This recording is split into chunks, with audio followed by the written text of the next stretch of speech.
சென்னை செந்நீர்குப்பம் பகுதியில் அமைந்துள்ள வேலம்மாள் நெக்சஸ் பள்ளியில் நடைபெற்ற ஏஐ எக்ஸ்போவில் மாணவ மாணவிகள் அவர்களது படைப்புகளை காட்சிப்படுத்தி அசத்தினர். சென்னை அடுத்த செந்நீர்குப்பம் பகுதியில் அமைந்துள்ள வேலம்மாள் நெக்சஸ் பள்ளியில் மாணவர்களால் செயற்கை நுண்ணறிவால் உருவாக்கப்பட்ட படைப்புகளின் கண்காட்சி நடைபெற்றது. இந்நிகழ்ச்சியில் 10க்கும் மேலான பள்ளிகளில் இருந்து 200க்கும் மேற்பட்ட மாணவ மாணவியர் கலந்து கொண்டு அவர்களது படைப்புகளை காட்சிப்படுத்தி அசத்தினர். குறிப்பாக செயற்கை நுண்ணறிவை பயன்படுத்தி உருவாக்கப்பட்டிருந்த இசிஜி கருவி மற்றும் ரோபோட்டிக் கார்கள் காண்போரை வியப்பில் ஆழ்த்தியது.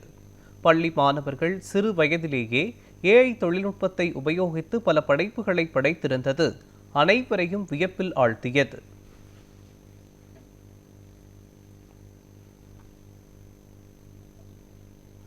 வேலம்மாள் நெக்சஸ் வழங்கும் ரோபோட்டிக்ஸ் அண்ட் ஏஐ எக்ஸ்போ இன்று வேலம்மாள் வித்யாலயா பூவிருந்த வழியில் நடைபெற்றது. இதில் 200க்கும் மேற்பட்ட மாணவர்கள் கலந்து கொண்டனர் மற்றும் 10க்கும் மேற்பட்ட பள்ளியிலிருந்தும் கலந்து கொண்டனர். ரோபோ யுகத்தின் நோக்கம் மாணவர்களின் ஃபியூச்சரிஸ்டிக் ஸ்கில் ஆர்வத்தை தூண்டுவதற்கு வெற்றி பெற்ற மாணவர்களுக்கு பரிசுகளும் சான்றிதழ்களும் வழங்கப்பட்டது.